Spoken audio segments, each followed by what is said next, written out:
한여름날 아테네의 중심 광장에서 소크라테스는 그의 제자들과 함께 앉아 있었다.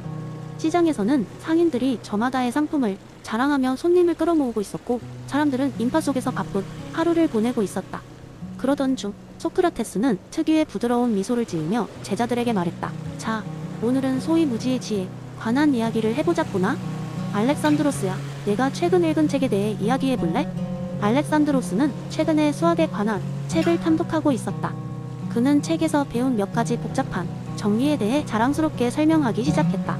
소크라테스는 그의 설명이 끝날 때까지 주의 깊게 들었다. 훌륭하구나, 알렉산드로스. 그러나 그 정리들이 정확히 왜 참인지를 알고 있느냐? 소크라테스는 질문했다. 그것은 책에 그렇게 쓰여 있으니까요. 알렉산드로스는 조금 당황하며 대답했다. 소크라테스는 미소를 띄우며 고개를 끄덕였다. 너는 무언가를 이해했다고 느꼈지만 사실 그 기초를 완전히 이해하지 못했구나.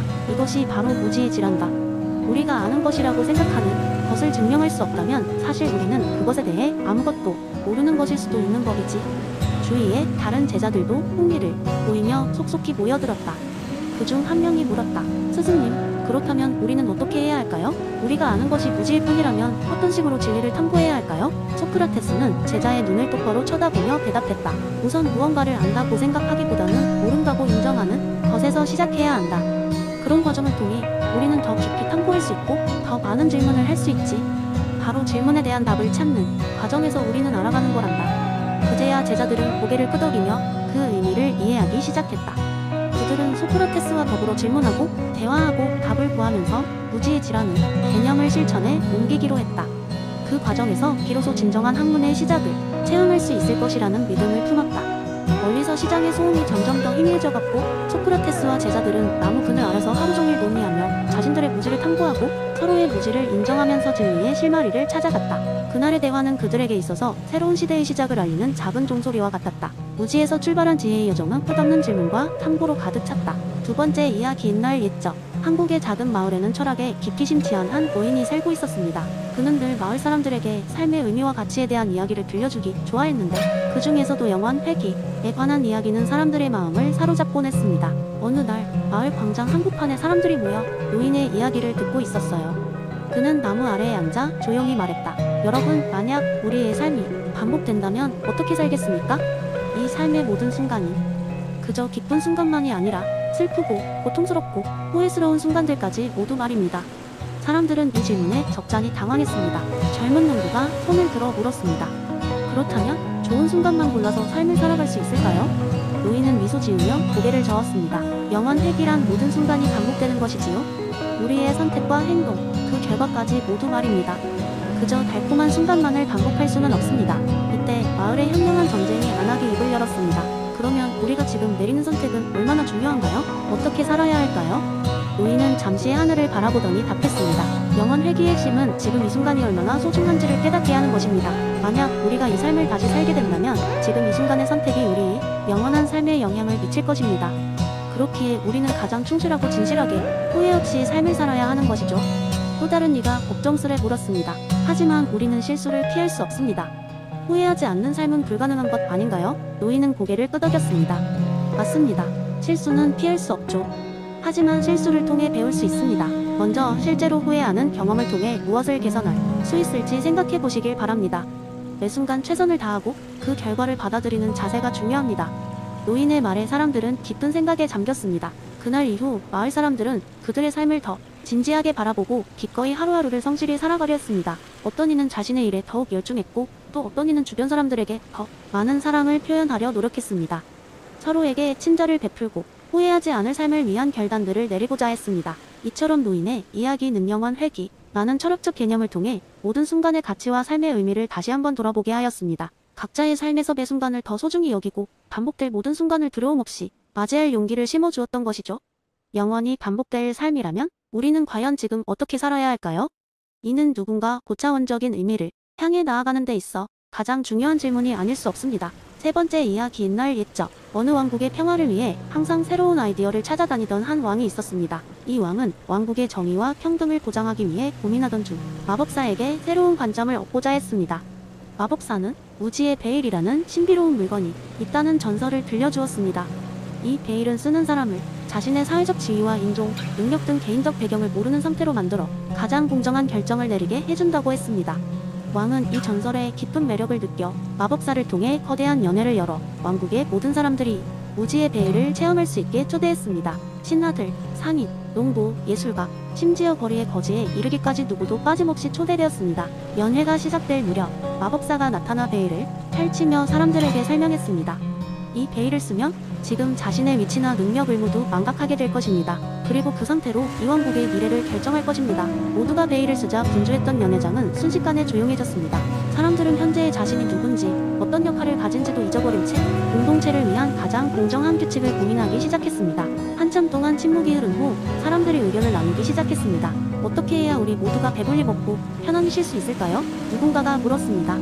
또 다른 사람이 대답했습니다. 우리 모두가 필수적인 자원에 접근할 수 있는 권리를 가지면 좋겠어요. 아프거나 도움이 필요할 때 차별 없이 지원받을 수 있으면 좋겠죠? 그러자 한 사람이 덧붙였습니다. 모두가 교육과 발전의 기회를 동등하게 누릴 수 있는 사회는 어떨까요? 시간이 흐르면서 점점 더 많은 사람들이 다양한 아이디어를 내놓았습니다.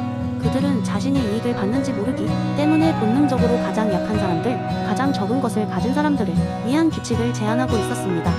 이는 무지의 베일이 그들에게 제공한 특별한 시각 덕분이었습니다.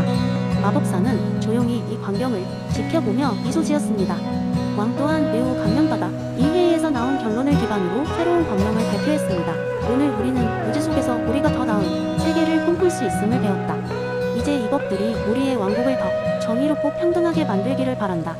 왕은 이렇게 선언했습니다. 연회가 끝나고 사람들은 차례로 베일을 벗으며 자신이 되어갔습니다. 이들은 단지 전과 같은 자신이었지만 그들의 마음속에는 새로운 깨달음이 자리 잡고 있었습니다. 그 후로 왕국은 더 나은 방향으로 나아가기 시작했으며 사람들 사이에 더 많은 이해와 배려가 피어오르기 시작했습니다. 이 이야기는 정의로운 사회를 이루기 위한 한 가지 가능성을 보여줍니다. 무지의 베일은 종종 우리가 일상에서 고려하지 않는 요소들을 찾아내어 공정한 결정의 기반을 마련합니다. 그날 연회에 참석했던 모든 사람은 언젠가 자신이 누군가에게 무지한 상태에서 베푸는 공정과 배려의 행동을 떠올렸을 것입니다. 그리고 그들은 미래를 향해 나아갔습니다.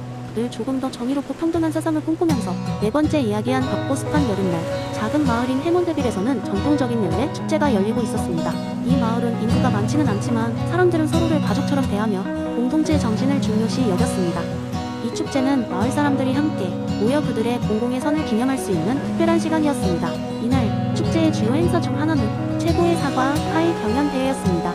마을 주민들은 각기 최고의 비법을 담은 사과 파이를 들고 나와 우승을 노렸습니다.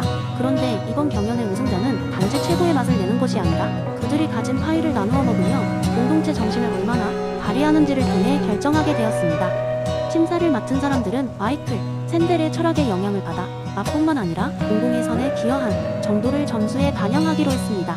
축제가 한창일 무렵 한 주민이자 역대 파이 경연 대회 우승자인 그레타 아줌마가 그녀의 유명한 황금 사과 파이를 들고 나타났습니다. 그녀의 파이는 언제나 환상적이었고 사람들은 한 조각이라도 맛보기를 간절히 바랐습니다. 하지만 그레타 아줌마는 올해 그녀의 파이를 단지 심사위원들만을 위해 마련한 것으로 자신이 여전히 최고의 파이 메이커임을 증명하려고 했습니다. 그러나 그녀에게는 라이벌이자 친구인 조니가 있었습니다. 조니는 비록 파이 만들기 실력이 그레타에 미치진 못했으나 그는 더 크고 중요한 교훈을 염두에 두고 있었습니다. 조니는 그의 가족과 친구들이 함께 만든 파이를 들고 나와 아이들도 어른들도 함께 나눠 먹게 했습니다. 조니는 이 파트의 중요성을 이야기하며 공공의 선과 함께하는 것이 축제의 진정한 의미임을 강조했습니다. 축제가 마무리될 무렵 사람들은 누구의 파이가 가장 맛있는지에 대해 토론했지만 진짜 쟁점은 조니가 보여준 나눔의 정신이었습니다. 주민들은 조니의 파이를 먹으며 웃고 떠들었고 그레타 아줌마는 조니의 접근 방식에 큰 감명을 받았음을 고백했습니다. 그녀는 비록 경연에서 이기고 싶었지만 조니가 보여준 공동체 정신이 더 값졌다는 것을 인정했습니다. 결국 그레타 아줌마는 그녀의 남은 황금 사과 파이를 큰 테이블 위에 올리며 모두에게 나눠줄 것을 제안했습니다. 자, 이제 이 파이는 여러분 모두의 것입니다. 오늘부터 우리 모두가 공공의 선을 위해 함께할 수 있길 바랍니다. 그녀는 환하게 웃었습니다.